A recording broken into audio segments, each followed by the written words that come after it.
Boa noite. O nosso convidado de hoje é o político Dr. Enéas. Boa noite, Dr. Enéas. É um prazer imenso recebê-lo aqui no Delas. Boa noite, o prazer é meu, senhora. Que bom. E para lhe entrevistar, nós convidamos Letícia Dornelles, jornalista. Boa noite. Doutora Yara Vilhena, advogada trabalhista dos metalúrgicos de São Paulo. Doutora Daidi Peterlevski, eu não consigo pronunciar o seu nome, você pode dizer, por favor? Tirando doutora, é Daidi Peterlevski, Frigério. Escritora e professora. Eu sou grega, mas da Lituânia, da Letônia. É mais complicado que o grego para pronunciar. E 4, Georgiana Guille, produtora cultural. Em constante ebulição. Perfeito. Começando o nosso programa aqui com o Dr. Enéas, eu queria saber, doutor Enéas, qual foi o saldo da campanha, o que sobrou da campanha eleitoral?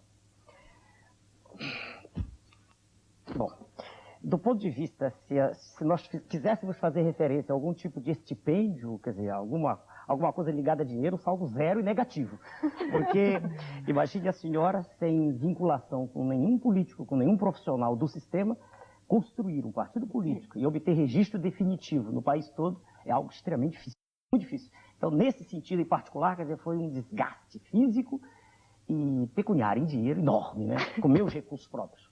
Agora, no que concerne aquilo que eu pretendo, quer dizer, trazer a redenção para o país, aí foi extraordinário o resultado. Doutor Enéas, desculpa, o senhor começou fazendo uma campanha política muito rápida. Agora o senhor está até falando mais devagar um pouco. O senhor tinha 30 segundos para fazer suas exposições de modo geral. Então, sua língua era afiada, o senhor tinha um ritmo muito violento, o senhor chamava de modo geral a classe política de incompetente, corrupta e até analfabeta. A sua opinião sobre os políticos agora, que o senhor também é um político, continua a mesma? Emendando até na pergunta da Ana Maria sobre o seu saldo. Perfeito. Há só alguns reparos. Já vamos fazendo os reparos desde o início. Primeiro, é quando a senhora disse ilustre desconhecido do meio político e da massa. Naquela ocasião, eu já tinha sido educador há mais de 20 anos. Eu já dispunha, né, ao longo da vida, de um conjunto de mais de 20 mil rapazes e moças que tinham estudado comigo diversas disciplinas. Então não era um ilustre conhecido. Senão teria sido impossível construir o partido, porque eu fiz assim, calcado no respeito que já existia de todo esse grupo de pessoas. A primeira correção. Segunda, quando a senhora diz chamar de corruptos, é palavra que eu não uso, porque é dificílimo, quase impossível provar que alguém é corrupto no Brasil. Eu digo e direi, a classe política é constituída, em sua maioria, de indivíduos que são semi-analfabetos. Aí a senhora dirá, mas não há exceções? São os completamente analfabetos. Né? Mantenho exatamente o que dizia. Outra questão que a senhora abordou. A senhora disse assim, o senhor hoje que já é político, eu sou político no sentido, veja a senhora, de ser, né, o presidente de um partido. Mas eu não tenho nenhum cargo, nem quero. Perceba, naquela ocasião eu registrei um documento dizendo que não queria nenhum cargo. Se eu não acredito no que está, se eu discordo radical e frontalmente do modelo que vige no país, dessa troca de favores, da hipocrisia, como é que eu posso querer um cargo? Então eu me vacinei. Eu sou político no sentido de ser presidente, mas não quero nenhum cargo, a não ser presidente da República. E qual seria, então, para o senhor, já que o senhor tem um modelo, idealizando um modelo de política, qual seria a solução para o senhor, por exemplo, para o problema da política salarial, por exemplo, que é um problema que aflige atualmente os trabalhadores, aflige o tempo todo, desde há muito tempo, vem aflige os trabalhadores que estão com seus salários estrangulados e exprimidos. Qual seria a solução para o senhor, como presidente da República, ser eleito? Muito bem. Afastemos-nos, então, do modelo que está, porque se fôssemos discuti-lo, levaríamos muito tempo e não encontraríamos solução nenhuma. Aliás, não vai haver solução. Né? Todo mundo sabe que as coisas são feitas de modo tão descontrolado, tão sem um projeto nacional, não existe para coisa nenhuma, aliás, que não vamos chegar a lugar nenhum, e todo mundo está vendo isso. Né? Mas o seu projeto, exato, o meu projeto. Houve de todas as tentativas que já se fizeram, quer dizer, que já foram feitas no país, houve uma que me agradou sobremodo, foi o Plano Cruzado. E todas as senhoras se recordam, os telespectadores, em 1986. Mas não deu certo. Espere. O Plano Cruzado não tinha nada por que não dar certo. Não tinha porquê. Ele foi uma coisa tão bela. Primeiro, mobilizou toda a população como ninguém, nem nenhum plano, jamais tinha conseguido fazer. Espere. Segundo, mesmo aqueles economistas extremamente ortodoxos curvaram-se diante de uma coisa que era notória. que era aquele resultado, a euforia, a satisfação de cada pessoa, de cada indivíduo que sentia que realmente... Me lembro de Maria Conceição Tavares, desculpa. Exatamente. Eu acho ela brilhante. Sem dúvida, concordo. E a professora Maria da Conceição foi, naquela ocasião, um dos exemplos mais lindíssimos, né, de consciência nacional, quando ela chorou, que foi uma beleza. Muito bem. Agora, por que não deu certo?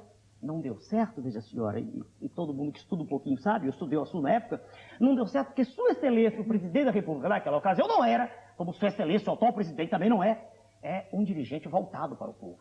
Naquele momento ele cedeu às pressões dos grandes grupos. Mas todos, quando entram, são voltados para o povo. Fazem a campanha calcada no povo. Dizem que o são. E depois muda. Dizem que o são.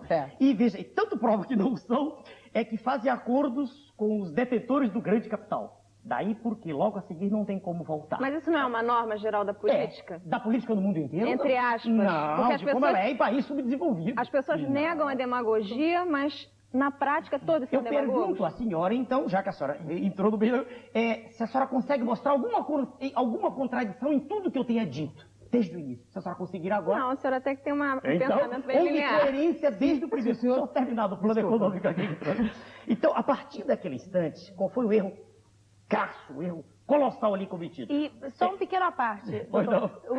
Como o senhor ainda é... Eu quero só terminar isso aqui. Pois não. A última pétala da flor do Lácio. Isso é outra questão. A senhora quer falar disso? Daqui a pouquinho só. Eu atendo a sua pergunta. Pois não. Já está esquentando. Voltando para o plano econômico, que é aquilo realmente que aflige todo mundo. Veja bem. Quer dizer, aquilo que aflige que só do bolso, né?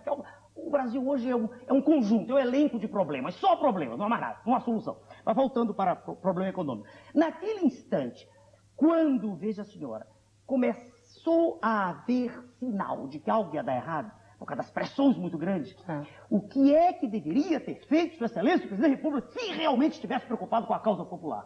Vir a público, diante dos canais de comunicação, e teria apoio das Forças Armadas, do Congresso, não havia ninguém contra, não podia, havia o governador do Rio de Janeiro, né? Era o órfão da inflação, só ele, mas ninguém. Né? Então, naquele momento, os juros, por exemplo, estavam muito baixos, claro, estava uma coisa... Os bancos poderiam ter, naquele momento, juros de 12% ao ano, como hoje a Constituição prevê. Só vale para os usineiros, né? Só vale para ninguém. Não vale para ninguém. 800% ao ano para estar. Exato. Então, veja bem, naquela ocasião ele podia ter, e não juros quase zero. Quer dizer, ele deixou os juros foram lá em cima, salvaram-se os bancos, destruiu-se a esperança do povo brasileiro.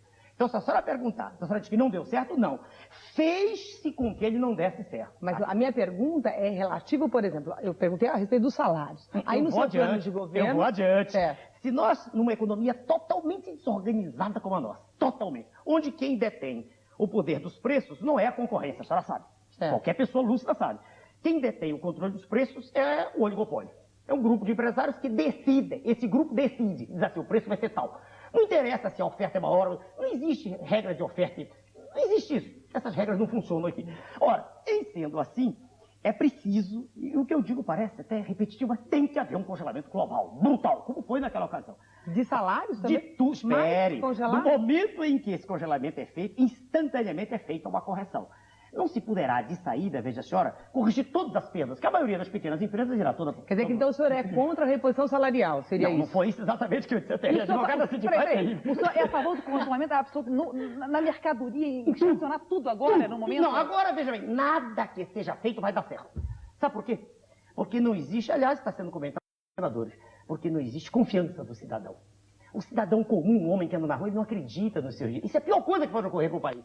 Quando o governo perde o crédito, quer dizer, quando o cidadão da rua não acredita, não há nada a ser feito. É impossível ter fiscais em todos os lugares, a não ser que cada indivíduo seja um fiscal. Entende? Eu queria só terminar essa questão dela. Por favor. Ela provocou muito. Veja, senhora, eu quis dizer foi o seguinte, eu não sou contra a reposição, não é isso. Eu quis dizer o seguinte, veja, senhora, sem que a produção aumente, é infactível aumentar salário real assim brutalmente. É infactível. É preciso que aumente a produção. É preciso que exista uma política industrial. É preciso que existam juros baixos. Porque o empresário que precisa de capital, quando ele vai apanhar o capital, ele paga juros altos. E a senhora sabe, ele embute isso no preço dos produtos. E a inflação continua aumentando. A inflação brasileira não é inflação de consumo, é inflação de custos.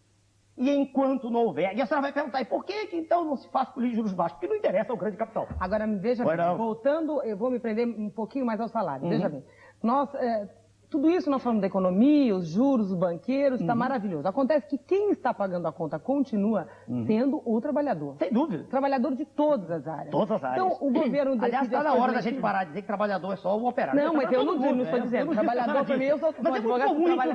Trabalho muito.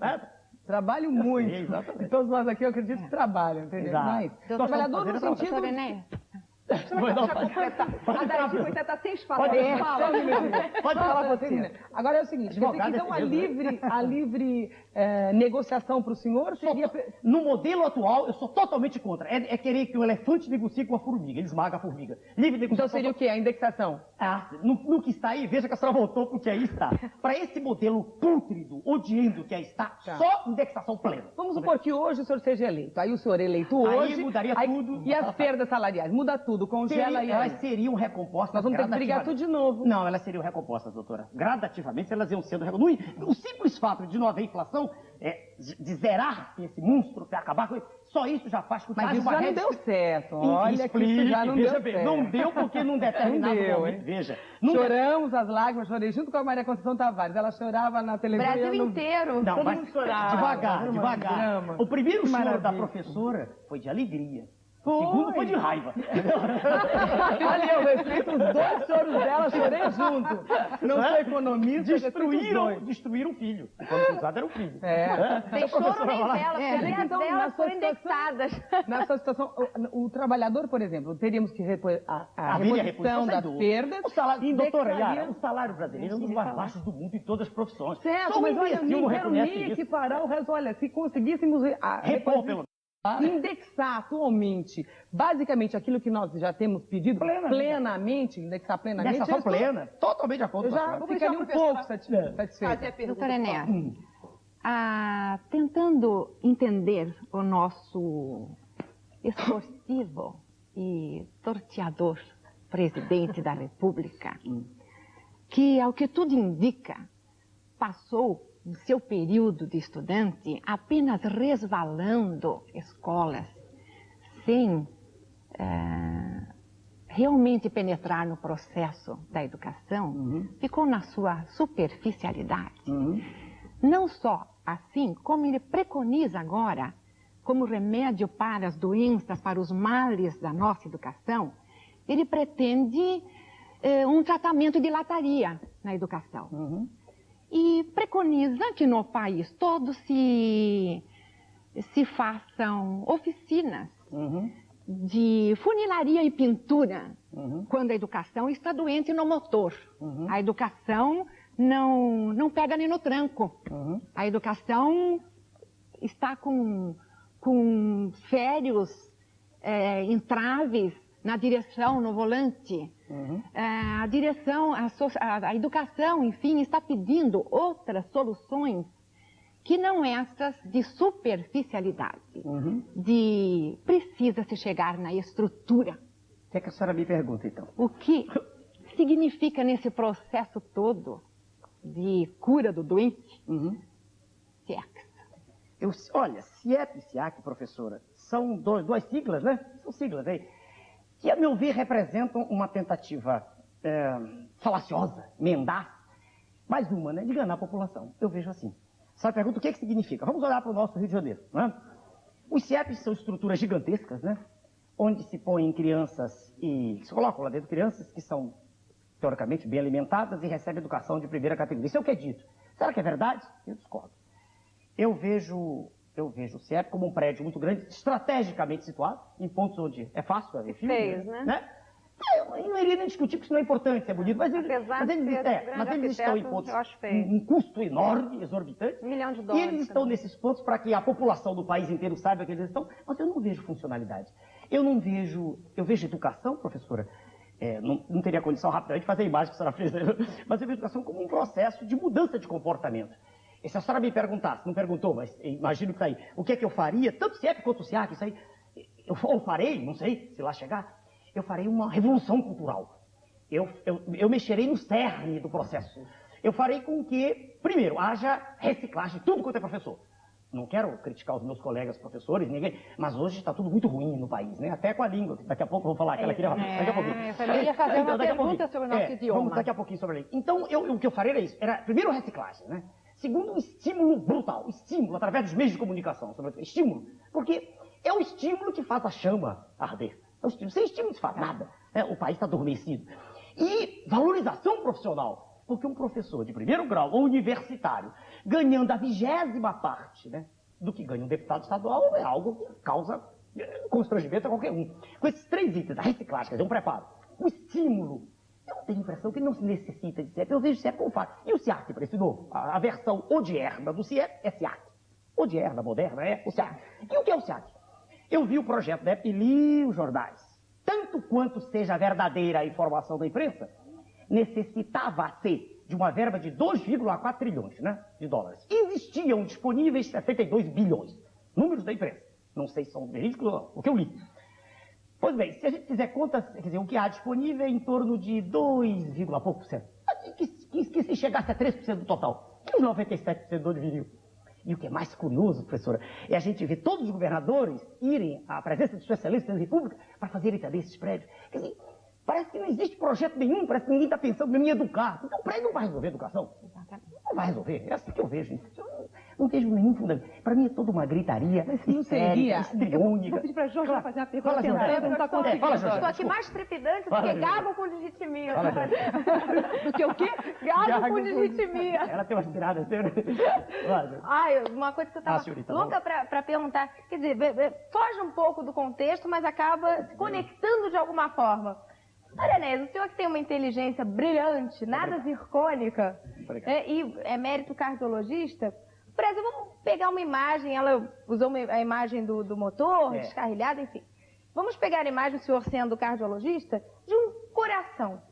Como é que o senhor compararia o atual governo? Seria um coração cujas artérias estivessem totalmente obstruídas, ou seria um peito oco à espera de um transplante vão? Nossa, vamos dar um tempinho, vamos voltar já. A gente vai para um pequeno intervalo e a gente volta já já. Voltando ao nosso programa delas, eu vou pedir para a Georgiana fazer o finalzinho da pergunta dela, por favor. Ah, sim. Bom, então eu fiz uma metáfora, peguei carona na metáfora anterior dela, que comparou o Brasil a um carro. Bem-vinda. Né, desgovernado, então peguei carona, aproveitando o ensejo, e perguntei ao doutor Enéas se ele fizesse uma comparação, uma imagem da atual conjuntura socioeconômica do Brasil. Ele compararia a um coração cujas artérias estivessem totalmente obstruídas ou a um peito oco esperando em vão por um transplante?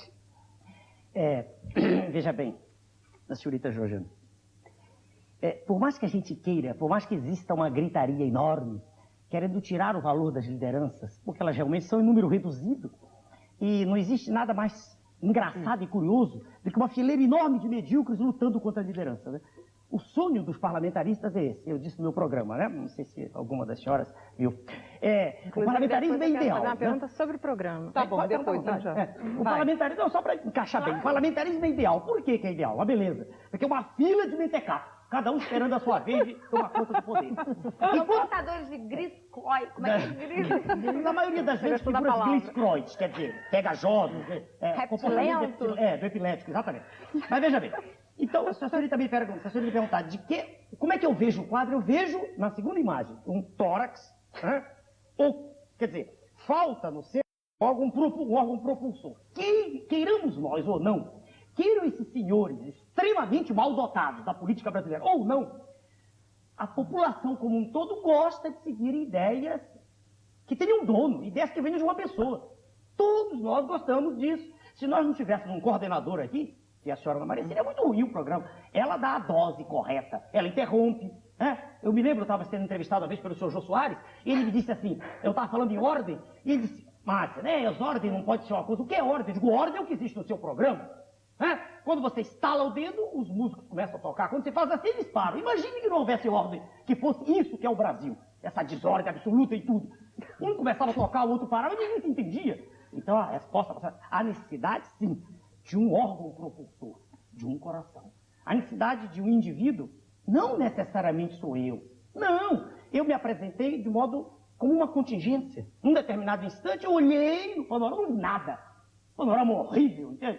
Eu vi indivíduos de péssima categoria intelectual, extremamente mal dotados, viciados, apodrecidos, como eu digo. Foi isso que vi. Agora, não quer dizer que seja eu, tanto que eu posso morrer a qualquer hora. O que eu quis foi lançar ideia. Não do coração, pelo amor de Deus. Não, do coração, eu não sou cardiopata, graças a Deus.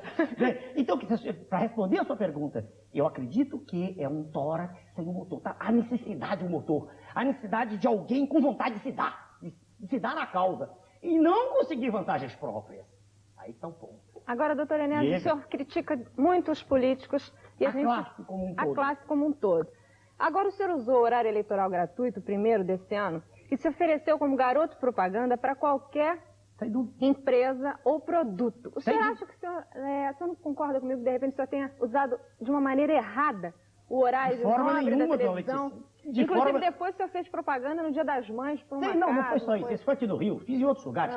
Deixe-me dizer para a senhora sabe quanto custa um programa daquele? A senhora tem ideia? A senhora trabalha em televisão. A produção, naquela ocasião, eu paguei, em número da época, cerca de 14 mil dólares. Sim, mas o senhor está fugindo um pouco da Não, vou responder por quê. Por que fiz isso?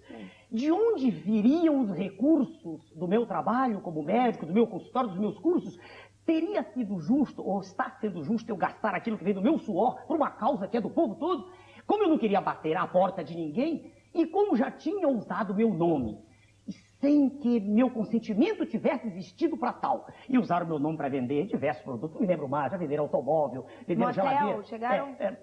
Em Curitiba, na rodovia da Uva, perto de um motel, disseram assim, Enéas indica, né? Que beleza. Eu nada contra o motel. Você não acha que isso perde um pouco a seriedade do político, Não. Enéas? O que eles fizeram... Oferecer para vender produtos? Não, deixa eu responder a senhora. Sabe por que não? Quando uma pessoa é autêntica, quando a pessoa é ela mesma, ela não faz tipos, e eu não faço tipo, e ela é a mesma, essa pessoa consegue se impor em qualquer lugar, dona Letícia. Veja, então quando eu disse naquele comercial da Casa Veneza, a senhora lembra? Lembro. Eu disse, o presente para a sua mamãe, eu ganhei naquilo, foi 300 mil cruzeiros da época. Sim, mas até que o senhor fizesse comerciais, quanto a isso eu não sou contra. Não, mas eu fiz com essa... critico para o senhor dar um horário gratuito, no horário gratuito, todo mundo usa o que tem, eles põem o número da conta do banco, pedem recurso. Como eles são incapazes de vender qualquer coisa, não vendem nem sepultura, porque ninguém vai comprar, entendeu? O político brasileiro é desrespeitado, ninguém acredita nele, mentiroso, na maioria das vezes. E como, graças a Deus, Deus me deu esse dom de falar, eu consigo vender coisas se quiser, eu não faço isso normalmente para mim, nunca fiz, nunca fui vendedor. Então, como eu percebi, eu notei que havia essa oportunidade, resolvi usá-la. E foi muito bom, porque eu vendi material de escritório em Mato Grosso do Sul, aqui, produto de caminho, qualquer produto, eu disse que não venderia cigarro, lembra? Nem bebida alcoólica. Nem bebida alcoólica. Quer dizer, igual eu estava fazendo, eu estava conseguindo recursos. Agora, nesse mesmo enfoque, eu queria saber do senhor o seguinte, a fama atrai o senhor? O poder atrai o senhor? Qual é a sua relação com a fama e com o poder? Isso, muito bem. Eu respondo de modo também bem categórico. O dom que Deus me deu, né? O Criador do universo me deu. Você achasse uma pessoa privilegiada por Deus? Eu não me acho, eu sou. Se Deus não me tivesse dado esse dom de falar, eu não estava aqui hoje. Ninguém me chamou aqui por nenhuma outra razão que não fosse por esse dom. Não é nada. Deus me deu. Como deu a senhora de ser bonita? É um dom. A senhora não tem mérito nenhum de ser bonita. Não, nenhum. Foi a natureza que a fez assim. Como, aliás, as moças que estão aqui, e a senhora, graças a Deus, eu estou num ambiente ótimo, né? Sinto-me muito bem, melhor do que homens horríveis. Né? Ainda bem que o senhor não tem só 15 segundos. Não, à vontade. Mas veja a senhora, então, a senhora perguntou assim, não, eu não acho, eu sou privilegiado. Veja, senhora, Deus me deu um dom de, estudando muito pouco tempo, que eu trabalhava quase 2/3 do Nick Temer, quer dizer, do dia inteiro, das 24 horas. Trabalhava Nick Temer é bom, viu? Nick Temer é ótimo. Não entendi. Nick Temer é bonito. O dia inteiro. Eu trabalhava 16 horas por dia, para poder sobreviver, manter-me a minha mãe viúva.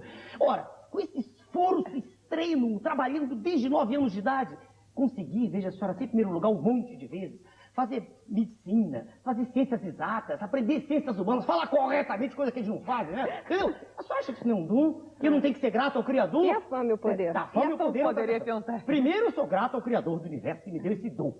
Agora, fama e poder, veja, esse dom eu tenho desde criança. Eu dei aula para jornalistas, para mais de 20 mil, isso é em curso particular. Nunca pensei em ser político. A senhora sabe que quando ando na rua, hoje, atualmente, em qualquer lugar, em qualquer rua de qualquer cidade do Brasil, em qualquer rua de qualquer cidade, tem um desafio para qualquer jornalista queira testar, em qualquer rua de qualquer cidade, sempre há 1 ou 2 pessoas que se aproximam para abraçar. Isso às vezes me deixa sem jeito.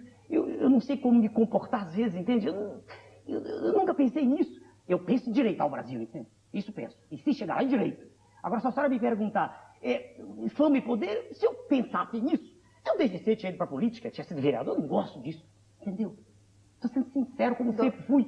Eu não gosto disso. Eu não gosto de ser diretor de tal lugar, de ser secretário. Isso não me agrada. Essa troca de favores, geralmente hipócrita. Eu não gosto. Mas você também não vai ficar igual o Dr. Paulo Maluf, eterno candidato sem nunca exercer cargo. Não, mas ele já teve um monte de cargo. Que isso? Sua Excelência, o governador, sim, já foi governador. Há vários. Ele já foi governador. Mas ele, veja bem, já tentou ser prefeito, não foi? Já. Ou já foi também, não me lembro. Já foi prefeito de São Paulo. Já foi governador, deputado federal. Então, peraí, você está me comparando? Por favor. Sua Excelência, o Paulo, gosta disso. Ele se sente bem, é um direito que ele tem. Eu nunca, jamais quis nenhum cargo, jamais postulei, nem quero. Ou eu sou presidente da República e direito do país, eu não quero cargo. Tudo ou nada. Você tem absoluta certeza que o senhor endireita o Brasil? Se chegar lá, a certeza absoluta. Agora, eu não costumo achar, doutor Iago.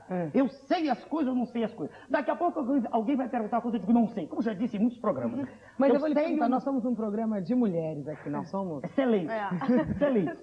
Somos 5 mulheres.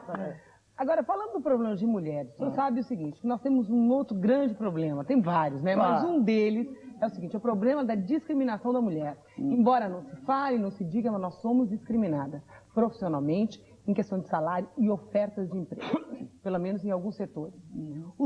Nem sequer, o senhor me desculpe a franqueza, não consegue admitir que os salários que suas mulheres levam para casa são importantes para eles. Você assim, não, trabalha porque gosta, porque ela tem uma diferença. Eu não penso assim. Para os botões. Eu não penso, minha mulher ganha bem, me ajuda muito. Sem ela, não tinha feito o partido. Ótimo. Pelo menos alguém que já começou. Minha mulher é procuradora da Justiça Militar, ganha bem, quer dizer, é profissional competente, graças a Deus.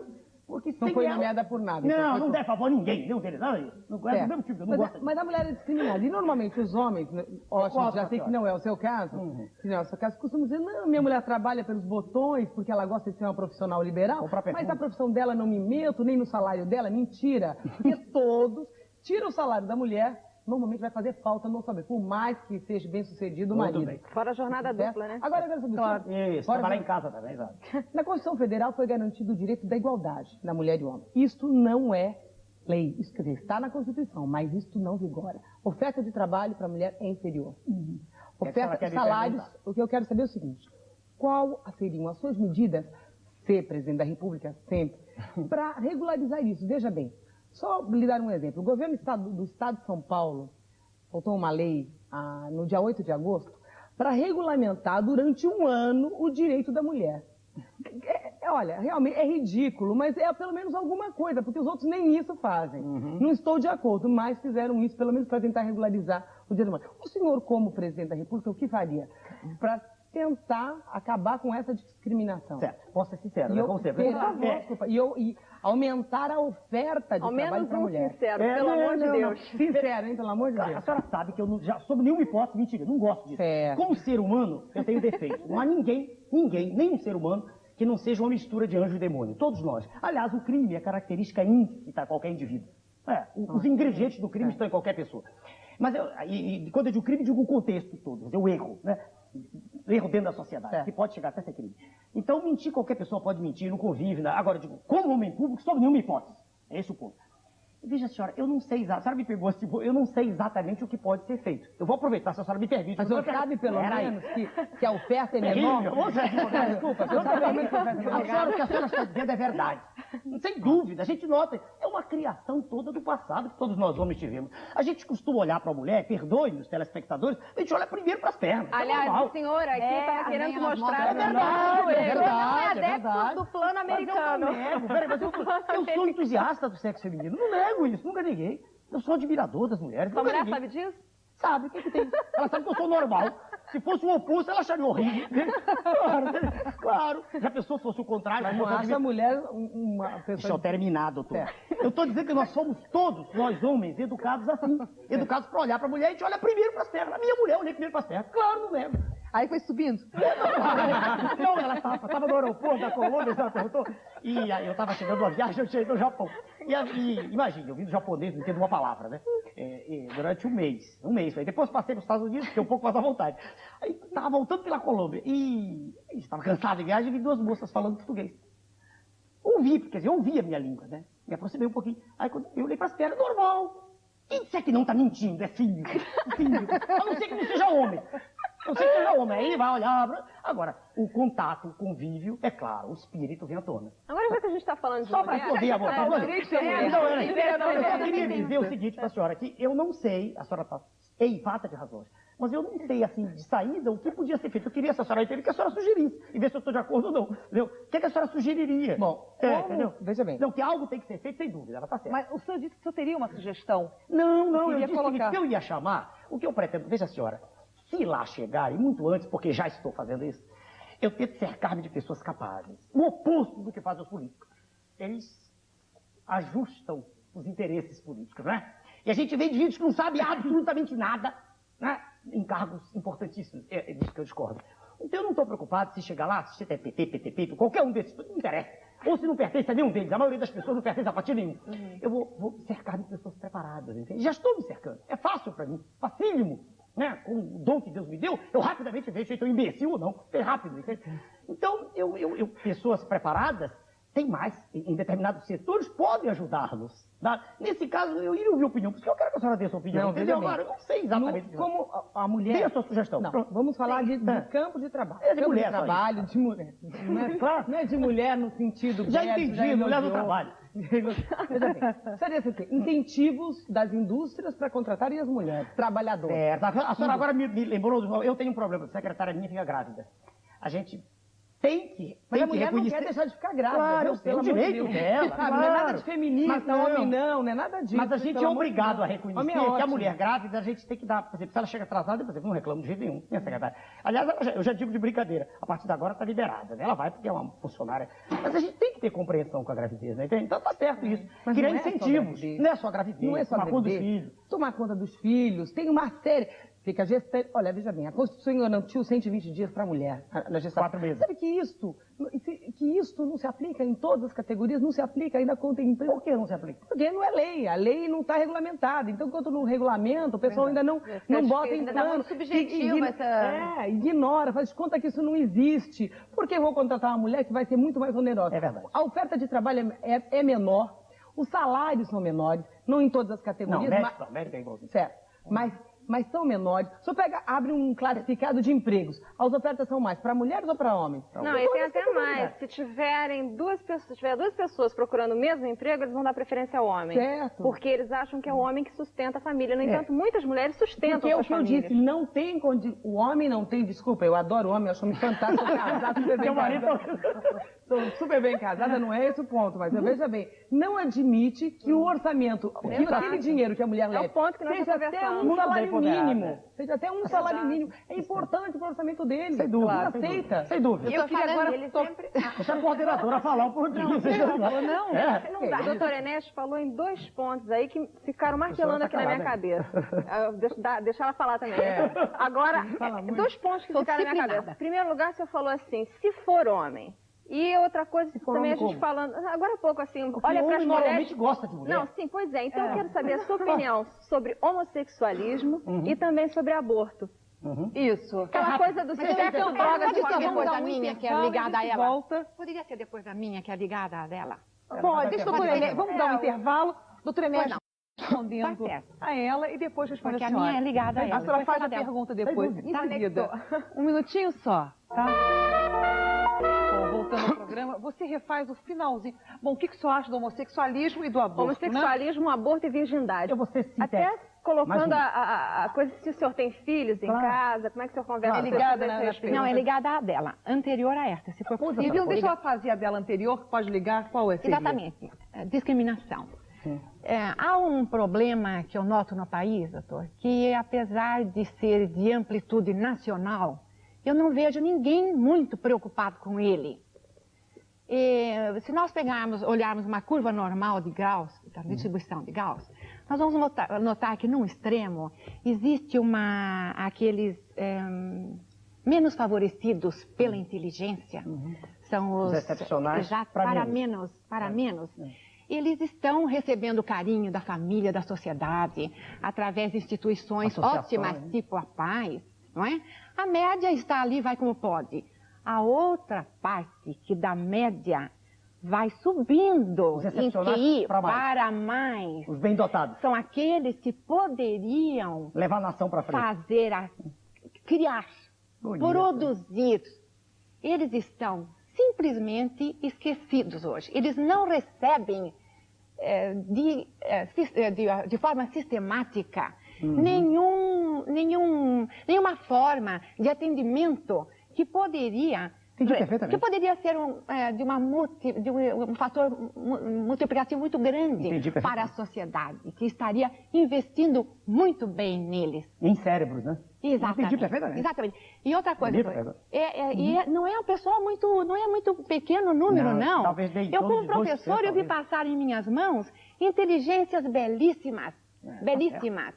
E se nós perguntarmos ao nosso telespectador, ele vai ter alguém na própria família dele, no vizinho, um primo, um tio, um sobrinho, que é uma criança, um jovem irrequieto, que está até ficando rebelde, porque tem muita energia que precisa, no seu desenvolvimento, trocar por experiência, mas não encontra espaço. Sem dúvida. O que Essa aí eu já sei qual é a pergunta. Eu já sei. O senhor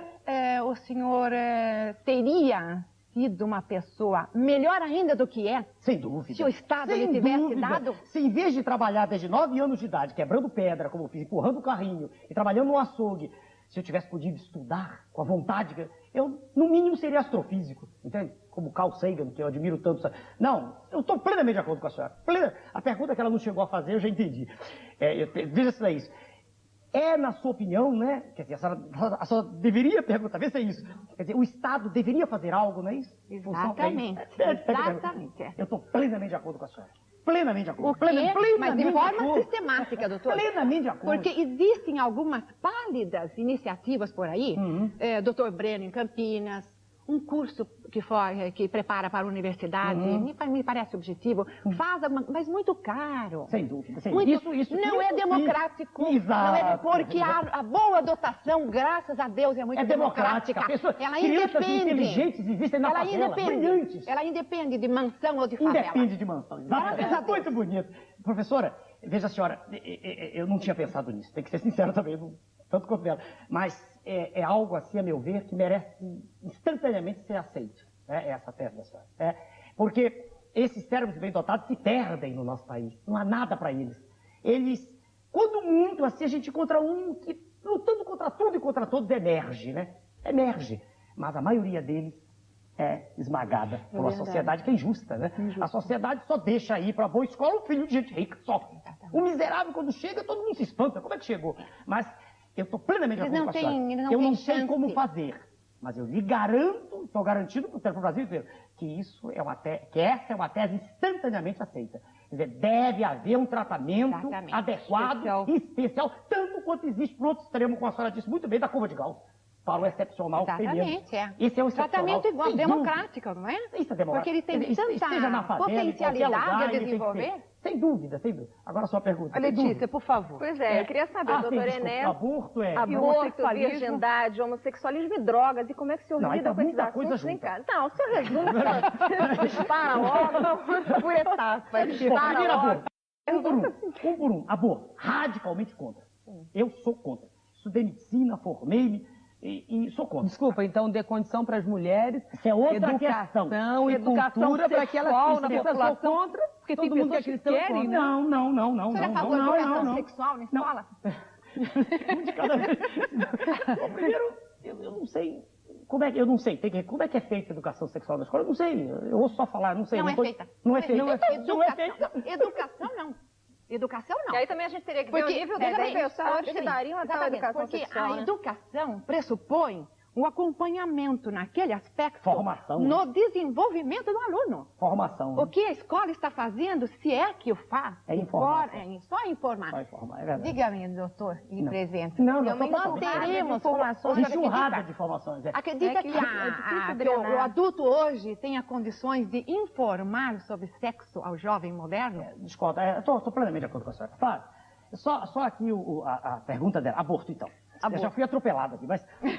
Não atropela, não consigo nada. Deixe-me dizer. Não diga que um deputado federal é a favor da pena de morte, diz claramente isso. E eu sou radicalmente contra, não é nem para sequestrador, nem para ninguém. Eu passei a vida inteira estudando. Estudei ciências biológicas, diplomei em medicina, além de ciência biológica. Em ciência biológica não tem diploma, tem diploma em medicina. Mas ensinei fisiologia há muito tempo, biofísica, bioquímica, fiz ciências exatas, estudei humanismo muito. Estruturalismo. Estudei estruturalismo e não sei o que é a vida. Não sei o que é. Não tenho a menor pretensão de dizer que sei. E não conheço ninguém que saiba. Quem diz que sabe é porque não sabe nada, geralmente. Quanto menos o indivíduo sabe, mas ele é convencido. Eu sou contra tirar a vida de alguém. E não é pena de morte que vai... Daqui a pouco, pena de morte. Ninguém perguntou, daqui a né? pouco. Aborto, então, aborto.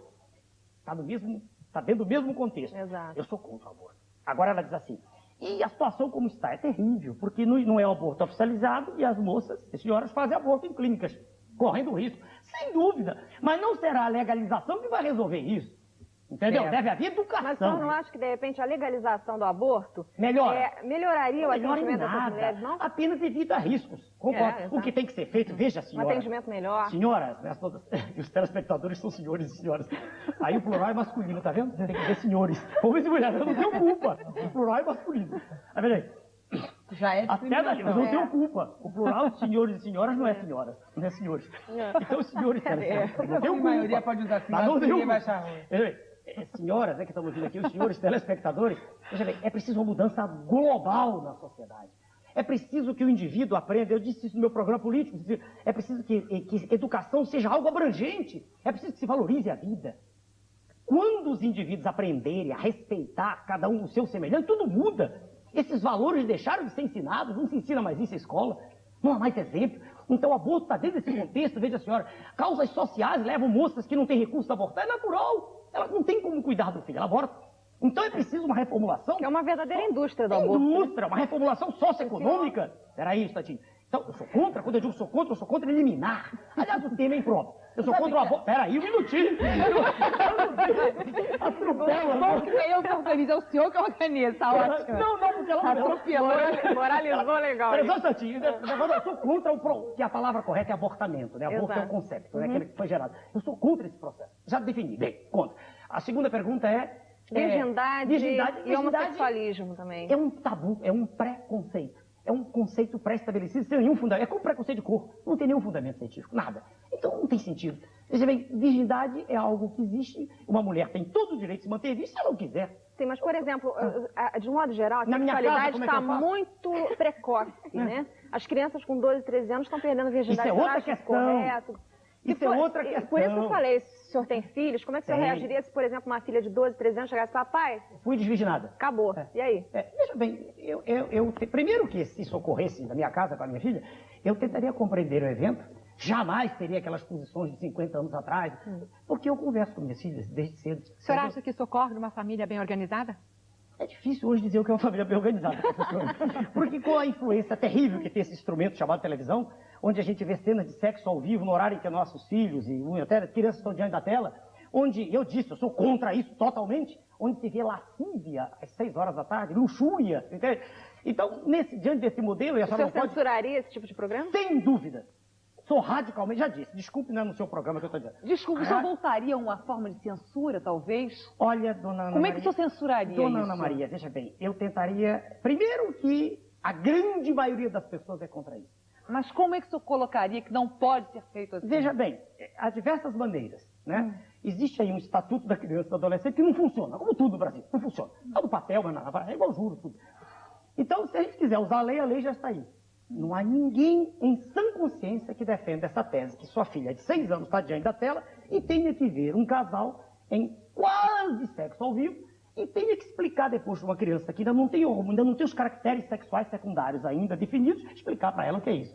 Então, Mas também não é o caso até dos existe. pais Diga. censurarem em casa para não haver uma censura na televisão, Mas não aí voltar que aquele está. tempo A senhora de censura? defende o órgão de comunicação porque a senhora teme uma repressão maior. A senhora se recorda, apesar de ser jovem, a senhora ouviu falar dos 20 anos, então a senhora teme que isso leve para o outro extremo, não é? Mas eu penso que liberdade, dona Letícia, pressupõe responsabilidade, entende? Liberdade pressupõe que se sabe que ninguém tem liberdade absoluta. Desculpa, doutor Enéia, mas existe uma liberdade e ninguém respeita. Acontece tudo isso. A televisão mostra o sexo ao vivo, a violência exorbitante em horário. Eu até acho talvez a violência tão nociva quanto a coisa. É terrível, matam quilos de pessoa por minuto, sangue, olhos que voam. É difícil. Mas são também os filmes que dão mais ibope, né, Ana? Mas é horrível isso. Quer dizer, e é isso que eu coloco, existe a liberdade. Como vetar, censurar ou dizer não, não pode. É a aplicação da lei? Veja bem, eu insisto na tese, eu não aceito isso que está aí. Quer dizer, a fórmula jurídica, se ela não existe, eu a procuraria. Não tenha dúvida. Veja bem, mais sincero do que eu estou sendo é impossível. Eu não quero que as pessoas concordem comigo, não, eu nunca disse isso. Aliás, nem para votar, eu sempre dizia meu nome é história. Agora eu jogo a ideia com a clareza meridiana, né? A clareza com que eu exponho o que eu penso é a clareza do líquor de uma pessoa que não tem meningite. É claríssimo. Eu sou, disse em cadeia nacional, sou radicalmente. Quem não quiser não está do meu lado. Agora, se a maioria estiver do meu lado, melhor. É evidente que será uma medida aceita pela maioria. Se o programa é claro, meridiano, se eu não deixo mais de dúvida, pense um pouco. A Georgiana está nervosa. Eu estou nervosa, querendo falar. Não, é o seguinte, o que eu acho fantástico, você falou na clareza do meridiano, o que eu acho incrível é que você tem o dom da retórica, né, Ana? E ao mesmo tempo, paradoxalmente, você consegue ser claro, cristalino. Como é que você vê esse contraste da retórica, de uma erudição, né? A última pétala da flor do lar. Eu sei. E ao mesmo tempo, você fazer entender pelo povo, né? Veja bem, talvez o verbo melhor não seja entender, seja sentir. Quando eu faço uma locução, né, diante da tela, no meu programa de cadeia nacional, não é como aqui. Não sei se as senhoras aqui, as senhoritas se lembram, senhoras, quando eu falo é corrido, né? Não dá tempo para pensar. Claro que aquilo está decorado. Eu não leio o teleprompter ali. Eu não leio nada. Aquilo foi de um esforço, sai tudo. Por quê? Porque eu tento usar da melhor maneira possível o tempo. Porque aqui a gente repete nessa conversa, muitas vezes. Né? Ali não posso repetir nada. Cada segundo é preciosíssimo. Quando a senhorita me pergunta se a população, a pessoa que não tem preparo, como é que ela acompanha, ela sente a descarga de emoção. O cidadão comum, ele sente sinceridade, ele sente que eu não estou mentindo, entendeu? São Niágaras de emoção. A pessoa sente uma torre, é isso mesmo. Agora, ficou uma pergunta, ele responde sobre o homossexualismo. Não, esqueci.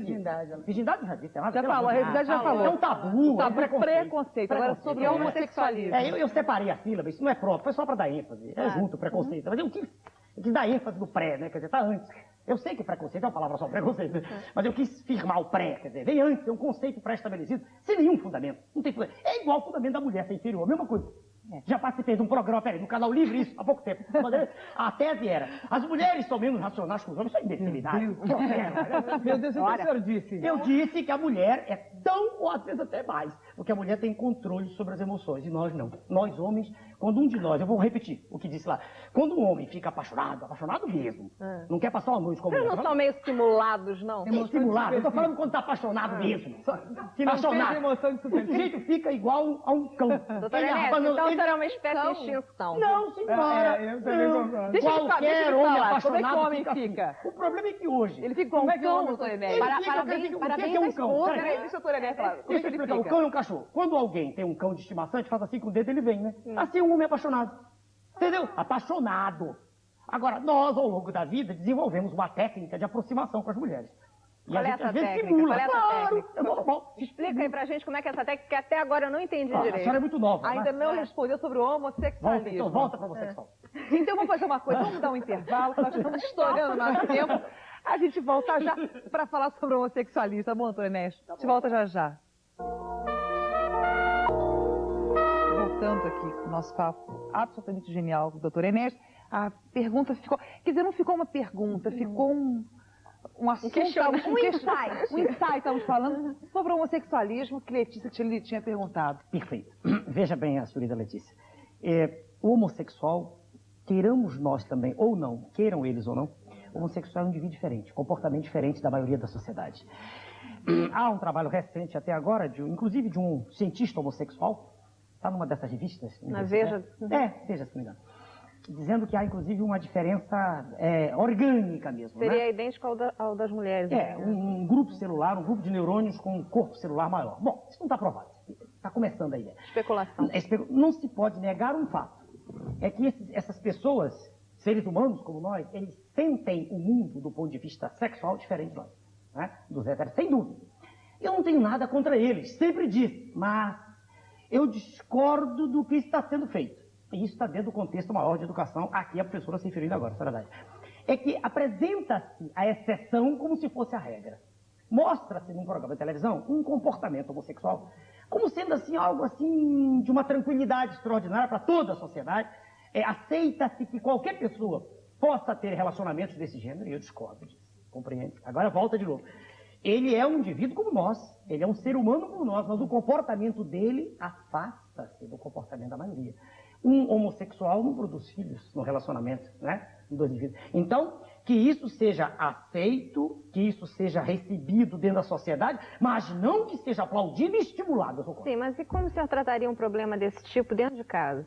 Se eu tivesse, já pensei nisso, graças a Deus não tenho. Tem 3 filhas, uma maior de 20 e poucos anos, feminina, normal, gosta de homens, né?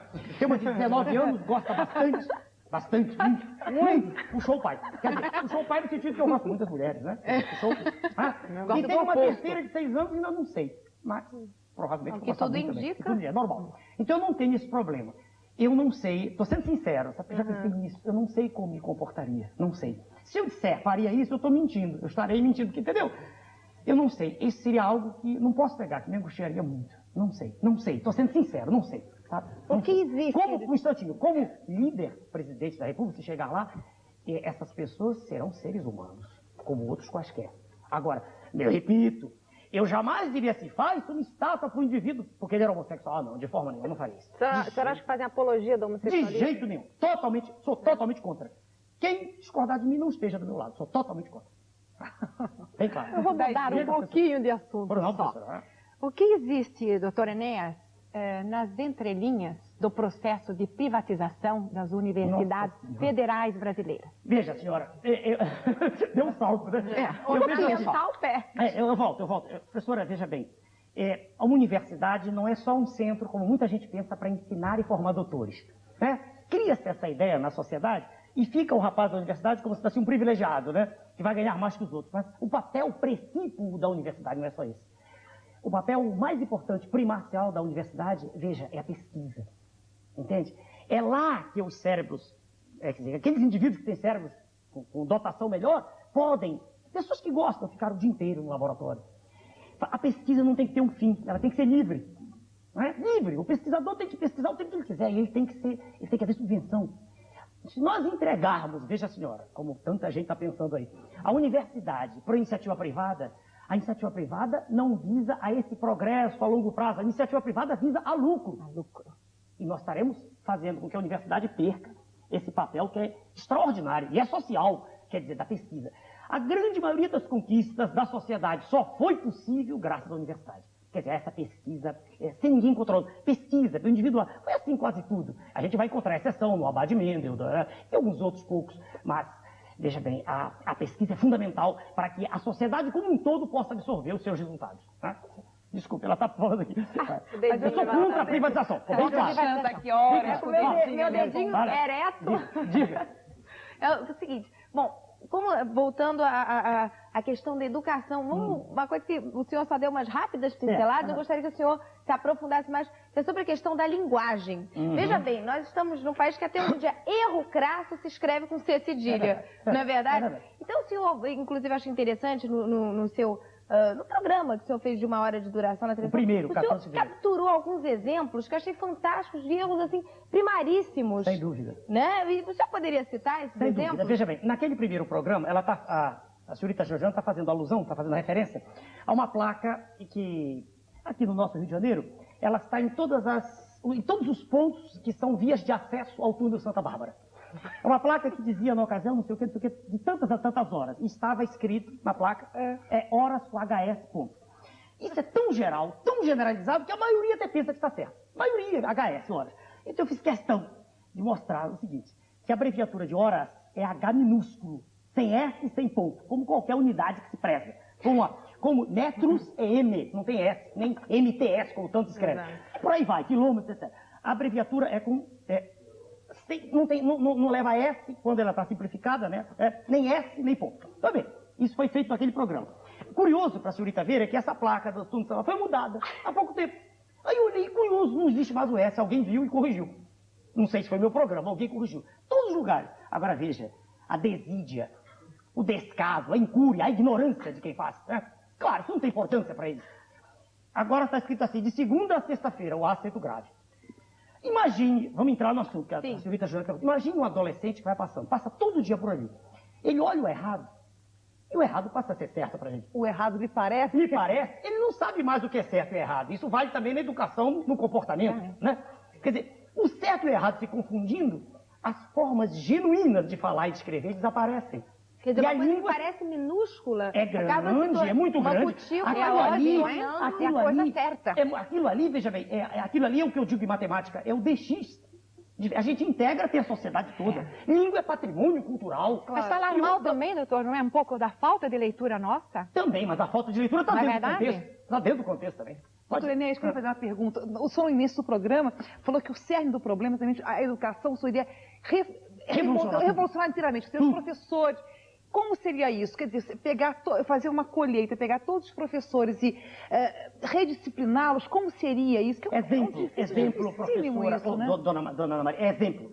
Veja, senhora, se a senhora olhar, eu estou falando, geralmente as pessoas ficam prestando atenção, né? Por que ficam prestando atenção? Tente responder para mim. Por que quando eu falo, qualquer lugar, eu falo no posto de gasolina, você está prestando atenção, fica prestando atenção. Eu falo a senhora vai dizer que não é? É verdade. É que não gosta de mim, fica olhando. Mas fica olhando, por quê? Bom, eu presto atenção no senhor, porque eu estou achando extremamente interessante. No programa. Se fosse fora do programa, a senhora me disse, a senhora prestava também. A senhora é atraída. Também, doutor Enéas, que não prestaria atenção no senhor? Você não tinha exótico, né, doutor Enéas? Só Verdade só porque é dita. exótico. Não, qualquer tipo de exótico que a senhora ponha falando, a senhora vai ficar O olhando. senhor tem carisma, então. É um carisma. Se a senhora for dicionário, isso não diz nada. Carisma é um dom espiritual, né? Ele é privilegiado por Deus. Eu acho bastante inteligente e estou realmente encantada com a sua entrevista. Obrigado, senhora. Mas por isso que eu estou aqui olhando. Mas o que eu queria dizer é que mesmo falando para pessoas absolutamente incultas, sem preparo nenhum, essas pessoas prestam atenção do mesmo jeito. Então é nesse sentido, é nessa tecla melhor que eu bato. Compreendeu? É o exemplo. Eu pretendo, veja senhora, eu disse no meu programa último agora de... Quando foi? 1º de agosto, né? Eu disse assim, veja, uma avalanche, quem quiser discutir até que é galicismo, avalanche, mas eu continuo dizendo avalanche mesmo, tá feito já, termo incorporado. Uma avalanche, um turbilhão, um vórtice de entusiasmo. Niágara. Vai varrer a nação, entendeu? E arrebanhando todas as pessoas de dentro. Se a senhora perguntar para qualquer pessoa, todo mundo quer acertar. Não há ninguém satisfeito com isso. Pois é, eu fico pensando como é que uma pessoa, por mais boa vontade, só tenha ideias e tudo, como é que você pode tentar reformular a educação a nível de pegar na raiz e mudar? Como? Isso é muito difícil. Como? Pegando todos os professores, primeiro passo, todos os professores receberão um chamado violento. O trabalho dos senhores vai ser valorizado. Não é hoje. Hoje um professor... A nível de quê? De salário? Ao nível primeiro de salário. A primeira coisa é salário. Então, eles iriam parar de trabalhar um tempo. Peraí, um minutinho só. Vamos repetir eu tenho que falar também. Posso falar à vontade? Posso falar à vontade? Claro. Então, não é só o resgate, não é só o professor em si. Não. Olha, nós temos o gravíssimo problema de sermos um país continente. Sim. Então, uma diversificação de tipos de escola em locais diferentes, vindos de povos diferentes, sim, por causa da nossa formação heterogênea. Heterogênea. Ao longo de toda a história da educação mundial, internacional, nós temos que localizar a nossa escola, cada nossa escola, dentro de um processo em que ela esteja ainda enquadrada. Estão todas em níveis distintos. Todas em níveis distintos. E nos mais diversos. Não é que se pretende homogeneidade. Vamos imaginar um grande lago com muitos barcos. Deve haver uma diferença entre os barcos, mas todos... um critério só, pelo menos. Eles não podem rodar a esmo. Eles têm que ter um porto, uma bússola. Eles devem conhecer o método que a escola tem que saber, a linha pedagógica que ela deve seguir, que nós não sabemos. E nós temos que atrelar cada escola a uma linha filosófica que é muito mais ampla. Mas essa linha seria una? Não, minha filha, não. A escola teve, historicamente, continua, graças a Deus, tendo, inclusive no tempo do arbítrio, chamado arbítrio, teve liberdade completa de escolha de método. houve tanta liberdade que ela deixou de escolher. E não existe o método. verdade. Então, a primeira coisa para pôr ordem na escola deve ser que ela tenha a responsabilidade de escolher, de estudar um pouquinho, localizar-se, ver para onde quer ir e qual o caminho a tomar. Mas, doutora Enédia, eu acho que a doutora Daidi, a professora Daidi, que ela coloca a coisa certa, mas para chegar nesse ponto, é a base. Você tem que dar o reforço ao professor, pagar bem e criar esses professores. É preciso. Isso aí é problema dele. Eu acho que eles estão falando Isso aí é problema dele. Eu estou falando Não, eu influenciei pelo salário. Não é tão difícil, não é tão difícil. Em cada escola, veja bem, é um problema de célula. Sim, É mas de pôr em isso ordem tem. a escola localizar-se não é tão difícil. Mas tem a E ela dignidade viria- que os professores hoje têm vergonha de dizer que são Você professores acha que ganham precisa- mal você tal. acha que precisa muita As pessoas dignidade, que estão né? atraídas para essa profissão são pessoas de nível Você baixo. acha que precisa muita dignidade para saber, para procurar junto com a professora, localizar a sua escola e dizer, olha, mas será que eu estou ainda na época de pré-pestalozzi? Será que eu estou seguindo Montessori ou eu estou acompanhando um processo mais adiantado? Tem professora, em forma mas de quantas projeto de professoras Dino? hoje Sabem? Deixa uma falar sabem de quem cada é vez. Montessori, quem é Minha Pestalozzi, filha, mas está no o nível muito mais início- alto. O início é o seguinte, o professor, a escola tem que se conscientizar de procurar um caminho. E como vai procurar o caminho? Estudando, analisando a sua posição frente Ela tá ao falando tema. muito. Doutora Enéas, o que a doutora Enéas acha? Não, A veja sua bem. posição. Ela tem que pegar, tem que sair estudar. E doutora Enéas? Não tem que ser todas iguais. A visão da professora é a visão do educador. Claro. Né? Quando E não a sei sua visão? Pera só, não sei quantos anos a senhora ficou ensinando a crianças. Quanto tempo? Eu comecei, desde que estou Mais ou com menos, criança, uma desde década. mais ou menos, eu 3 tenho décadas. 40 anos Nossa de vivência Senhora. como Com todo respeito à senhora. 40 anos. Não, eu fiquei nem uma década no curso primário. Agora eu ensinei, levo uma vantagem nisso, eu ensinei todos os níveis, né? Primário, segundo grau, aquele tempo era primário, agora é primeiro grau, né? Primeiro grau, universidade, pós-graduação, eu passei por todos os níveis. E veja bem, a mensagem que eu estou fazendo, que eu estou transmitindo aqui é abrangente. É no sentido de um estímulo gigantesco para que, pelo menos, aquilo que já existe programado seja feito. Pelo menos. Por exemplo, existe um currículo. Um dia desse eu estava fazendo uma palestra em São Paulo, nas faculdades, meu Deus, como é aquela de Santa Amaro, né? Não, Santa Amaro não, São Bernardo. ABC, Faculdade de Medicina da ABC. E os garotos me perguntaram, no outro nível, não são do primário, estudante de medicina, doutor Enéas, como é que a gente melhora as condições nossas de escola? A fórmula é a mesma para todas as escolas de curso superior mesmo. Em vez dos senhores estarem brigando por 1000 coisas distintas, brigue para que o currículo seja cumprido. Ah, sim. Entendeu bem? Isso é de uma simplicidade, sabe? Mas não é aplicado, o currículo não é Ninguém aplicado. cumpre currículo nenhum. Até porque Chega não um dá tempo, professor na essa greve universidade, também que estou saindo um atropela. pouco do primário. Chega um professor Não, na não falo em universidade, primário, né? Falo em escola. escola de modo genérico. Escola de modo geral. Concordo. Veja bem, chega um professor na universidade e diz assim, isso é muito comum hoje, vamos debater um assunto. Aí isso aconteceu com minha menina, minha filha, debater sobre a Revolução Francesa. Ela não sabia que foi de Diderot, d'Alembert, Voltaire, nada, ia debater. Você não vai debater nada, você vai estudar primeiro. Você vai aprender. Quando você souber o que foi a Revolução Francesa e que época foi, tudo, aí você vai debater. Chega de debate. Aprenda primeiro, depois debate. E debater, é igual você que vem estudar comigo eletro e quer debater, vai estudar primeiro, aprenda. Leia o que eu li, depois debate. Que história vem aqui para ouvir? Eu vou ensinar que história é essa. Entendeu? Depois pode até contestar. À vontade, Enéas. peraí, só para terminar. Então, são coisas assim que parecem tão simples que incomodam. Mas eu quero primeiro, antes de mudar, tem que mudar. Eu estou de acordo, cara. As escolas não sabem onde estão. O cara está dizendo que é muito fundamento. Cada uma faz o que quer, mas não sabe para onde está indo. É preciso definir. Cada um é bom individualmente. Cada professor é bonzinho Isso, individualmente. cada professor- O conjunto que falta. O conjunto. Então, a primeira tese é essa, é que um currículo, aquele, seja qual for, enquanto ele está, porque tem que haver uma solução imediata. Nós estamos indo para o caos. Todo mundo sabe disso. Nós estamos formando legiões de semi-analfabetos. Essa que é a verdade. Em todas as áreas do saber. Médicos, engenheiros, advogados. Engenheiros constroem pontes que caem, advogados não sabem redigir uma petição, médicos matam, não tem culpa, mas matam. E assim por vai. E os analfabetos funcionais? Funcionais. É aquele indivíduo que lê um texto e não sabe o que está lendo. É analfabeto funcional. Analfabeto funcional é um conceito moderno. Você lê um texto e não sabe o que está lendo. Isso é. Aliás, a Folha de São Paulo dá uma reportagem, deu agora há pouco, extraordinária sobre isso. Mas bem, quer dizer, perdi o que nós estávamos falando. Sobre o currículo. Então eu digo como medida primeira, a senhora está rindo, divertido. A medida primeira é que o currículo seja completo. Primeira coisa, assim, imediata. Agora, essa análise global do processo, veja só, ela é feita com entusiasmo, entende? Quando as pessoas começaram a ter entusiasmo pelo que fazem, isso desapareceu. Compreende? O amor. Porque não existe estímulo. Não há estímulo, eu concordo. Por isso que eu comecei pelo salário. Eu fazer pós-graduação, doutoramento, tudo para ganhar um salário pelo salário, peraí. 300, 400 mil, não eu sei comecei pelo salário porque quando meu colega médico trabalha em um emprego... Desculpa, tem que falar de salário, mas é que Mas é mesmo! O sujeito trabalha no emprego, 2 empregos, 3 empregos, chega exausto, ele tem tempo para ler livro? Como? Para se reciclar. Como ele tem, entendeu? Então, quando eu comecei pelo salário, é porque é a condição primeira. É aquela partir da qual o mínimo de dignidade é restabelecido. Dignidade humana, o mínimo. Claro. Não sei se a senhora está a par ou se os outros estão. Soldados da Polícia Militar estão suicidando em São Paulo.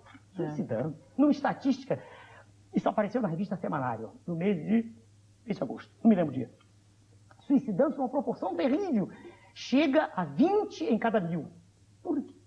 Por quê? Claro que é uma série de condições de isolamento, mas mais do que qualquer outra coisa é miséria. Você vive desesperado, ele tem que combater criminosos. E aumenta também a marginalidade, né? Exato, ele luta contra a marginalidade e o que ele ganha é insignificante, está entendendo? Então, queiramos ou não, o problema salário é sério. É sério, sem dúvida. Seríssimo. Seríssimo, sem dúvida. Agora eu volto até, a senhora perguntou como? É entusiasmo. E o problema salário nesse... Pegue uma pessoa, um educador, como ela, pegue um advogado com a senhora que está lutando no seu sindicato, pegue pessoas interessadas em mudar e dê força a essas pessoas e faça com que essas pessoas possam atuar. E escolhendo pessoas preparadas, tudo é mais fácil, entendeu? Transmita-se esse entusiasmo. Agora vamos olhar para o país de hoje. Qual é o entusiasmo que um cidadão recebe quando liga a televisão? Entendeu? Quem é que tem coragem de dizer não sei, como eu disse, não sei o que foi que perguntou, disse não sei. Né? Mas o senhor acha que as oportunidades são iguais para todos? Por exemplo? Então, claro que não. Eu só respondo depois do intervalo. Te dá um tempinho, a gente volta já e só responde, por favor. Obrigada. Voltando aqui com o nosso papo gostoso com Delas. Com Delas não, com o doutor Enéas, no Delas. Letícia, refaz a pergunta, por favor. Eu quero saber se o senhor considera que no país há oportunidade igual para todos, ou seja, as pessoas têm o mesmo privilégio de chegar a cargos importantes? É evidente que não. E como é que o senhor acha que pode modificar um pouco essa coisa? Veja, o que existe é uma falácia. O que existe é uma argumentação mendaz, torpe, mentirosa. Quando se briga muito e se fala nos meios de comunicação e suas excelências, os congressistas dizem que o país é democrático, é uma mentira. É mentira. É democrático para um grupo que tem o direito de se exprimir. Eu até disse no último programa, não sei se a senhorita já viu, povo não escreve no jornal, vamos parar com essa farsa. Só na carta dos leitores. Ah, mas povo não sabe escrever, senhorita. Falar em senhorita, povo não sabe. Povo não sabe nem a composição do ar atmosférico que respira. Povo não está assistindo ao nosso programa, que normalmente vai pro ar, pelo que eu soube, tarde da noite. Povo acorda às 4h30 da manhã para pegar o trem da Central. Povo amassa, ignara, informe. Esse conjunto, essas pessoas todas não têm acesso a nada. Só tem um direito no país: votar. Mais nada. Votam naqueles que lhes são apresentados. A senhora pergunta, isso é triste? É. Mas essa é a realidade social brasileira. Isso a gente falaria 1 hora, né? Só sabe que nós temos hoje 2/3 da população ganhando entre 0 e 2 salários mínimos. Como isso muda toda hora o salário mínimo, quer dizer, para mais, não vamos entrar em ideia. Quanto é? Mas a senhora sabe que isso não dá para viver, né? Vive miseravelmente. Então dizer que tem menos oportunidades é um absurdo. Eles vão para uma escola pública e não funciona mais. No meu tempo eu me sentava do lado do filho do prefeito da escola pública, que é o que eu quero fazer funcionar se chegar lá. Escola pública para todos. Entendeu? Todos. Quer dizer, naquele tempo era excelente. Aliás, era uma honra ser professor de escola pública. Você se sentia bem, né? Entende? Claro. Hoje não. Hoje você tem uma educação ruim, né? Ruim na escola particular e péssima na escola pública. Então, dizer que tem minha oportunidade é uma brincadeira. Não tem. Não tem para estudar. Quem vai para as universidades públicas, quem vai para a universidade são os filhos de quem pode pagar as boas escolas. Agora, por exemplo, os filhos do pobre não há possibilidade. Como você falou na escola pública, o emendão, que quer realmente acabar com a universidade gratuita. O que você acha? É o que ela disse agora, a privatização, já opinei. Eu sou radicalmente contra. O emendão é um conjunto de emendas, né? Não é um emendão. O emendão seria uma emenda grande, não é? É um conjunto de emendas, né? É um pedaço, uma colcha toda feita com um pedaço de... Segundo o governo, diz que ele gasta 18% do seu orçamento com educação. Não sei. Sim, não, isso eu vi também, como o senhor disse, pela imprensa. Primeiro, o salário mínimo jamais atingiu o patamar tão baixo, aí fica político o programa, é rápido. Jamais atingiu o patamar tão baixo quanto atualmente. Segundo, jamais houve tanta gente morando na rua. Milhares, milhões de pessoas virando latas de lixo. Jamais o ensino chegou a níveis tão catastróficos. Jamais o serviço de saúde esteve tão mal. O que está bom no país? E a produção? Nós estávamos entre as 10 maiores, agora caímos também. Não tem nada. Uma pergunta de novo sobre educação. O senhor estava falando sobre... Mas aí eu perco o tom de brincadeira e eu fico zangado. Falando de política, eu fico indignado, né? Aí falo sozinho. O senhor estava falando de modelo de educação, Tem as crianças que ficam na rua. Nós estamos falando do CIEPs, que como a professora perguntou. Agora, o CIEPs parece que tem a ideia de tirar as crianças da rua. Sim. Bom, se o senhor não concorda, qual seria a maneira de tirar as crianças da rua? Eu procuraria... E colocaria elas dentro de casa. Peraí, não, veja bem. Primeiro que já há projetos para isso, diversos partidos políticos. E eu sou obrigado a reconhecer que a minha ideia não é a primeira. Né? Não tive primazia nisso. Não gosto de citar outro, mas sou obrigado a reconhecer que já houve ideia de, não me lembro qual, parece que é PSDB, não tenho certeza, de dar um cheque de educação, chamado assim, uma importância, um valor qualquer, para que a criança, para os pais, para manter a criança em casa. Isso sim. É a mesma coisa que não tem nada, manter a criança em casa. Eu não entendi. Os pais aí eu dou um crianças cheque, aí o pai pega o cheque e vai para o bar beber. Não é assim, repare. O cheque de educação é um dinheiro, é uma importância. Veja bem, a parte. Bom, se for assim, então o Chefe não recebe salário também, porque ele também vai pro bar beber. Não vão pagar salário pra ninguém. Não, mas olha, veja bem. Por favor. Então isso, ninguém mais vai receber salário, o Chefe vai beber. Veja bem. Agora quando pega uma criança, dá um salário pro pai pra botar a criança na escola, eu não tenho opção. Veja bem, eu vou exigir. Não vai fazer nada. Espera, doutora. Eu vou exigir. Ela é terrível, advogada. Justifica bem seu diploma. Veja bem, a senhora, o cheque de educação entregue aos pais é para evitar que a criança tenha que ir à rua trazer aquele dinheirinho todo dia que é somado, que se incorpora ao orçamento. Ao orçamento. Porque a criança vai pra rua, porque mesmo vendendo bala e tudo, ela traz um dinheirinho. Entende? Os pais a obrigam aí. Mas aí teria que ser criado ainda um outro mecanismo de controle para saber se esse dinheiro vai receber se a criança estiver mesmo indo à escola, claro. Mas não repita a tese que a senhora percebe que ela não faz sentido. Senão ninguém receberia salário. Né? Voltando. Vai beber o salário. Ela quis dizer que esse mecanismo é meio mambembe. E eu acabei de dizer que a ideia não é minha. Peraí, eu já disse que a ideia não é minha, já reconheci de público. Mas é uma ideia melhor do que CIEPs, sem dúvida. Primeiro. Outra coisa que é importante. Mas CIEPs também seria bom se funcionasse, vai todo mundo pra lá, trabalhando o dia inteiro. A mãe vai trabalhar o dia inteiro. Mas, doutora Enéas, só o investimento para CIEP é gigantesco. Sim, doutora Enéas, peraí, mas agora é inviável no país inteiro fazer isso. Em São Paulo nós não temos CIEPs, mas veja bem. Mas tem algo parecido? Tem algo parecido, mas veja bem. Esses que já estão construídos também, não estou defendendo a tese de jeito nenhum, nem contra, não sou da educação. Mas veja bem, uma mãe que vai trabalhar o dia inteiro, o que ela fica no trabalho pensando? Trabalha 6 ou 8 horas por dia.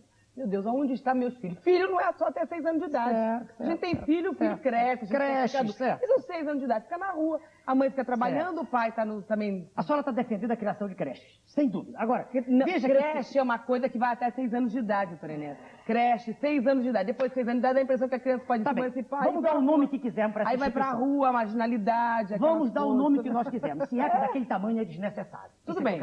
É um investimento vultoso e absolutamente Mas também tem que ser criada uma maneira das crianças ficarem em algum lugar. Se a escola... A senhora quer saber quem eu consultaria para resolver o problema do menor de rua? O juiz de menores, autoridade básica em cada estado. E ninguém se lembra disso.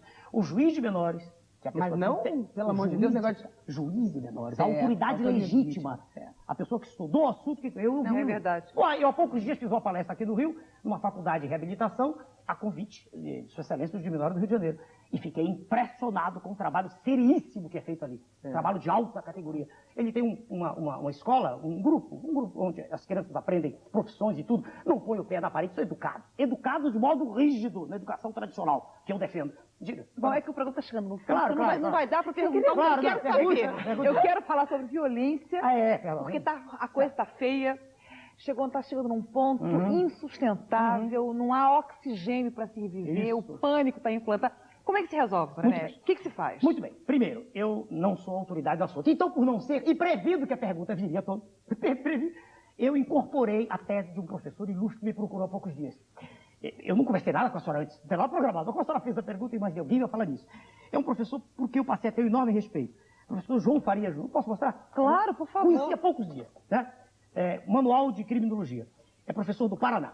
Esse professor, se ele estiver vendo, ele vai gostar. Mas eu fiquei impressionado. Eu conversei com ele e pedi que minha mulher fosse ouvir, como não sou douto no assunto, minha mulher procuradora militar, que opinasse. E fiquei impressionado pela tese que ele aduz aqui. Ele defende a tese de ter feito uma mudança global na sistemática penal brasileira. Global. Ele defende a tese que a pena é só punitiva, a pena que existe. E não adianta nada aumentar de 5 anos para 10 anos, para 20 anos, não adianta nada. Não adianta dar pena de morte, não vai resolver nada. Como não resolveu o mundo? O importante é mudar o modo de abordagem da questão. É não jogar os criminosos todos juntos, 10, 12, 15, num cubículo, onde necessariamente, na ociosidade, o que é que vai... Será a favor, então, de uma colônia agrícola, por exemplo? Algo assim. Peraí, primeiro separar os criminosos. Separar, primeiro aquele grupo de pessoas... Crime, eu repito, existe a possibilidade, o germe existe em qualquer um. Por que existe? Porque vaidade e inveja existem em todos nós, não é? Todos nós somos humanos. Então, há indivíduos que cometem crimes de modo, assim, por uma contingência. Não são os piores. E diz o professor, eu estou citando a fonte, né? Conspícua, ele é doutor no assunto. Ele diz que, tem 30% esse grupo. Esse grupo todo é absolutamente recuperável. Não pode ser misturado com o outro. Não pode ser posto tudo junto, como é feito hoje. Eles estão amontoados. Perdoe, mas como bichos, né, em cubículos. Isso não faz florescer nada que preste. Primeiro, entende? Mudar essa sistemática toda. Fazer com que a justiça deixe de procrastinar soluções, né? Que esses processos demorados em que se resolve... Há um inquérito na delegacia. Depois, quando começa o processo, repete tudo de novo. Quer dizer, demora tudo. Quer dizer, isso se fez de modo mais rápido. É preciso, mais uma vez, uma mudança radical no sistema. Só assim a gente vai. Aí nós iremos à gênese, as raízes do problema, que nós estamos atuando nos efeitos agora. Entende? Prendendo. Pega as crianças de rua aqui. O que é que aprende uma criança na rua? Dormindo lá no Marquise. Vira marginal. E o que é que alguns querem? Matem-se essas crianças, né? Exato. Que beleza. Criamos marginais e os matamos. Acabar com o problema de uma maneira... Não acaba, que a fábrica, a geração está aí criando marginais. Entendeu? Quer dizer, a violência é fruto de tudo isso. É fruto da insegurança. É fruto da falta de valorização da vida. Entende? É todo um contexto, senhora, que precisa ser mudado. O ser humano está valendo muito pouco, nada, né? A vida humana não vale nada. Entende? Valores cívicos, não se respeita a bandeira, não se respeita a hino, não se respeita coisa nenhuma, né? Então, Georgiana, está chegando no final, infelizmente. Eu vou pedir para cada uma das suas debatedoras...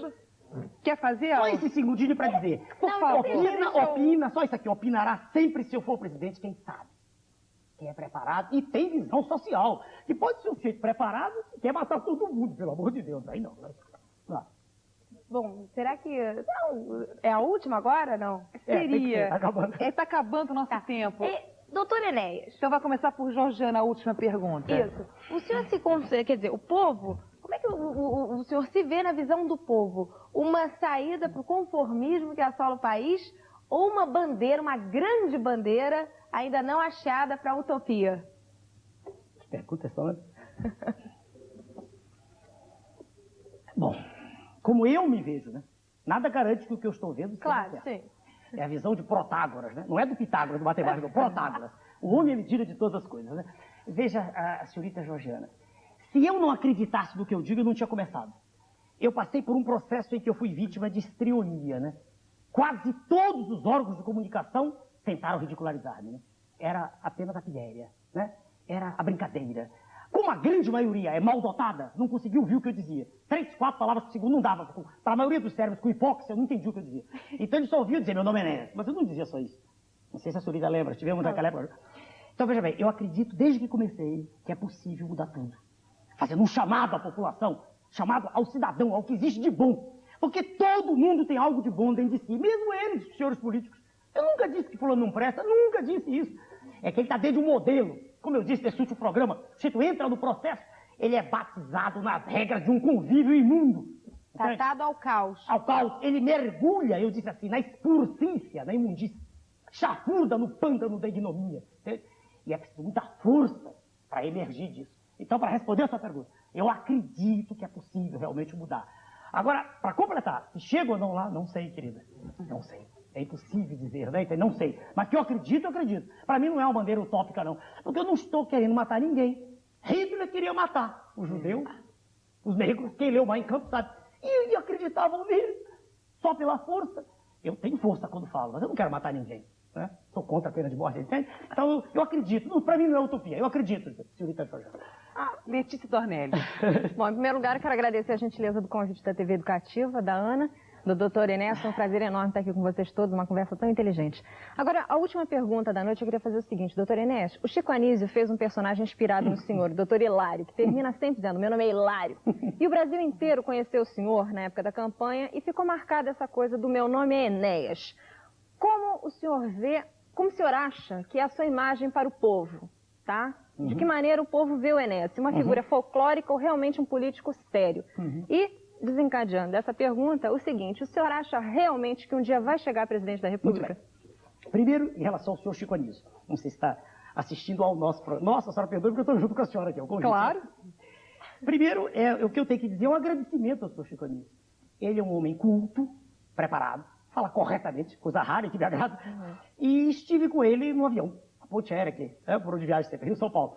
E conversamos sobre esse tema. Ele me disse, falou-me do personagem. Eu disse a ele que gostava muito, vi uma vez só. Como eu disse agora antes, eu não vejo televisão, não tenho tempo para ver.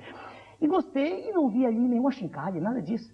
Ele pinçou características minhas, né? Inclusive no ato de se movimentar, ele é muito inteligente, ninguém pode negar, né? E não vejo nada, não tem nada contra. Ele pega um sujeito, né? Você viu o programa? Ele ouve psiquiatra, e um dia desse eu vi uma cena só, em que ele vira para você e diz assim, você não sabe falar, fala errado, eu gosto muito de português, você é capaz até de escrever boçal com 2 S, coisa assim. Não vejo nada demais. Primeiro, a primeira página. Segunda, como é que eu acho, eu detesto rebaixar, né? Mas vamos lá. Achismo é terrível. Não gosto, mas vamos lá. Como é que eu vejo, quer dizer, minha opinião, nada garante que é verdadeiro. Como o povo vê.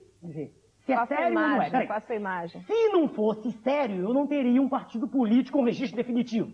O Partido Verde, que tem o apoio da imprensa, não conseguiu o registro definitivo. Com cantoras e cantores e atrizes, eu sem nenhum cantor, sem nenhuma atriz, sem nenhum político, consegui o registro definitivo. Então é sério. Eu vejo agora. Se muita gente ri, o que é que eu tenho contra sorrir? Não seria pior se chorassem? Entendeu? Se Deus me deu o dom de fazer rir, que culpa tenho eu de... Uma coisa é fazer rir, e outra é falar sério na hora que é preciso. Ela perguntou para contar uma piada, né? Ela falou, agora aqui intervalo. Há pouco, sempre que eu estou falando de estatística, eu digo assim, na plateia, eu digo assim, o senhor tem cuidado com estatística quando o governo mostra. O governo diz, está tudo bem, cuidado com estatística. A imagem não é minha, mas é uma pilhéria antiga. Diz assim, quer ver? Diz assim, olha, nós temos aqui a idade, a expectativa média de vida do brasileiro é 63 anos. Todo mundo fica feliz, né? Todo mundo se esquece de olhar para o Nordeste, onde a expectativa de vida é 50 anos. Com 35 está velha, né? A pessoa está velha. Digo, estatística é uma ciência muito perigosa. Por quê? Se eu como um frango e a senhorita não comeu nenhum, nós comemos meio frango cada um. É um perigo, né? Entendeu? E ele acabou não respondendo se o senhor acredita realmente que vai chegar a presidência da República. Se eu não acreditasse, não teria empreendido essa jornada. Entendeu? Doutora Yara Vilhena. Claro. Respondi com clareza? Respondeu? Podia ser a minha... A sua pergunta? Cada hora. Isso. É porque a gente faz com essas câmeras. Porque era uma sequência interessante. Que é o único plano cruzado que dá certo. Vai a senhora, por favor. Já que acredita, eu acredito. faço uma pergunta, se o senhor pode fazê-lo com rapidez. Porque, doutor Enéas, eu, apesar de ter visto tanta injustiça nesses meus longos anos de existência por esse delicioso planeta, e tanta ignomínia, eu também a vi, eu não perdi a capacidade de sonhar. Também não perdi a capacidade de amar o meu país, a gente do meu país, as gentes de todos os outros países. Eu gostaria de saber se o senhor poderia, como presidente, apressar o processo de trazer, por exemplo, da Itália, do progresso de hoje da Itália, através do italiano, que é brasileiro nosso hoje, o progresso de lá para cá. O senhor poderia trazer do japonês brasileiro o que é do Japão hoje. O senhor pode apressar esse processo, doutor? Eu tenho pressa, eu sonho com isso. Sem dúvida. Eu não tenho muito tempo. Isso ninguém faz. Gostaria de ver esse sonho realizado. Sem dúvida. Todo o progresso do povo que nos forma aqui, no meu país. Deixa eu responder rapidamente para a senhora. Eu não tenho nenhuma forma de preconceito. Se eu ouso adquirir, quer dizer, adquirir preconceitos pela educação que tive, eu, ao longo da vida, já meio século, deixo os dois de lado. 52, deixo os dois. Horrível isso. Ao longo da vida, eu fui aprendendo com esforço a ir me despindo dos preconceitos. Eu não tenho preconceito contra nenhuma raça, nenhum povo. E eu estou estudando isso com a vontade. Eu parei de estudar medicina, que eu estudava muito, estudar ciências exatas, parei. Eu estou estudando esse assunto. Professora, isso eu lhe prometo, para quem estiver ouvindo. Eu vou tentar aproveitar tudo que há de bom em todo e qualquer lugar do mundo, sem nenhuma forma de discriminação para o nosso país. Maravilha. Doutora Yara Vilhena, por favor. Primeiro, agradecer pelo convite, por ter vindo aqui, uma entrevista com o doutor Enéas, super inteligente, simpático, com pessoas simpáticas. Estou muito agradecida. E fazer uma pergunta última para o doutor Enéas. Doutor Enéas, O seu... Tá bem bomba. Com todas essas perguntas que nós fizemos aqui no programa, todas essas mudanças, me pareceram mudanças absolutamente radicais. Sem dúvida. Absoluta. O senhor se considera o seu partido... Primeiro, o seu partido é uma coisa que é voltada exclusivamente para a sua pessoa ou é um partido ligado a várias outras pessoas que já existe um conceito todo? Embora o senhor disse que foi um partido que já está organizado, tudo, mas isso me parece um partido Prona mais partido Enéas. Segunda pergunta, se esse Prona, o Prona, é um partido radical de pessoas violentas como o senhor, ou o senhor não se considera assim? E desculpa ter isso, porque tudo está englobado numa coisa só. O senhor se considera o líder que o Brasil está precisando? Tudo bem. Nossa, você é terrível, né? Advogado. Justifica bem. Justifica o título, muito bem. Doutor Yara, primeiro, desculpe, me perdi. Como é que sou eu o centro? Olha, o senhor é o centro do seu partido, o partido é só o senhor ir embora, existe mais pessoas. Deixa eu responder. Veja bem, se a senhora me perguntar se é como a maioria, não, é diferente do que está aí. Por quê? O que está aí é uma casa de cômodos. Deixa eu deixar bem claro. A legislação eleitoral foi feita assim, é bom que a maioria não sabe, a maioria não conhece isso. Foi feita assim.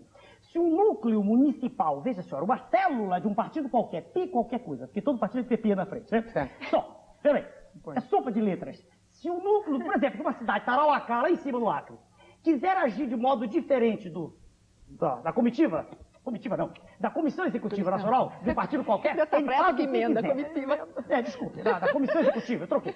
Então, o indivíduo lá em Tarauacá, de um partido qualquer, ele diz assim, eu quero fazer coligação com outro, e faz. E não existe na legislação eleitoral nada que impeça isso, que eu digo que é uma casa de cômodos. Nesse sentido, o nosso é radicalmente diferente. Por quê? Porque os elementos são escolhidos a dedo. Eu convido o fulano para ser... Só uma interrupção. Mas quer dizer que então existem mais pessoas como o senhor? Claro. Se existem... Peraí, seria eu uma aberração, uma mutação, doutora? Não, mas com essas características, Peraí, doutora, peraí. Eu não sou mutante. Mas é que você já disse pra mim que é um privilegiado por Deus. Então ela concluiu o tempo está passando. Não sou o único, acaba já. Não, peraí. Ela acabou de dizer a sociedade que é um número enorme de pessoas. Peraí. Então eu escolhi... Comungue com a sua ideia, sim, mas igual para Doutora Yara, se não existissem pessoas assim, eu não teria construído o partido no país todo. Pelo amor de Deus. Agora, prossigamos. Ele difere dos demais no sentido, ele é vertical. Ou seja, se um cidadão... Vertical quer dizer radical. As duas coisas juntas. Vertical quer dizer que de cima para baixo quem manda sou eu. Exatamente assim. Quando o presidente do partido em Minas, ele vem pro meu lado, ele aceita a liderança natural. Ou ele não fica no partido. Não tem discussão. Não se procrastinam discussões. Não, peraí, doutora, a senhora já falou. Não é uma casa de cômodos. Sabe-se exatamente o que se espera. Sabe-se exatamente o que vai acontecer. Agora, espere. Nós fazemos reuniões. E esses indivíduos chegam e dizem, olha, essa posição sua não está correta. Ele mostra. Rapidamente examina a situação e muda. Entende? Nada é definitivo. Vai mudando dialeticamente. Claro, agora... As regras básicas, as vigas mestras, são coisas em que não se mexe. Peraí, senão não dá, ficamos só nós dois. A senhora perguntou, então, se tinha mais pessoas. Claro que tem. O presidente do Partido do Rio Grande do Sul é um professor de antropologia filosófica. O presidente do Partido de Minas é um empresário. E o presidente do Rio de Janeiro é um médico, e assim por aí vai. Entende? A maioria dos colegas que dirigem a constituída de médicos, claro, são os ex-alunos meus. E eles foram, né, abrindo. Ninguém desobedece ao comando central. Se desobedecer, expulso. Comando central, senhor. Sem dúvida. É uma democracia una. Sem dúvida. Desde que seja o que eu não gosto dessa palavra do modo como ela é usada. Está acabando. Não, infelizmente, eneicamente, olha, daria uma semana, 2 meses, 3 meses. Dona, é sincero o que eu digo. Mas eu realmente adorei que o senhor voltasse um outro dia, porque realmente nosso tempo esgotou. Temos um tempo, se não tivesse esse tempo, o programa ficava aqui. Quem manda aqui sou eu, né? Senão a gente bom, um beijo imenso para vocês todos. Eu quero agradecer. Doutora Enéas, muito obrigado mesmo. Só brilhantou aqui, foi fantástico ter recebido aqui na TVE. Muito obrigada, Letícia Dornelles. Obrigada a você. Obrigada, doutora Yara Vilhena. Agradeço. Obrigada, Daidi. Peter Levitz. Olha, Eu gosto de falar esse nome, tá vendo? Esse é pior que o meu. Anastasiade, esse é pior. Esse me barra. E Georgiana Guinle, obrigada. Obrigadão. Doutora Enéas, obrigada. Fica à sua disposição. Um beijo pra você. Até quinta-feira. Tchau.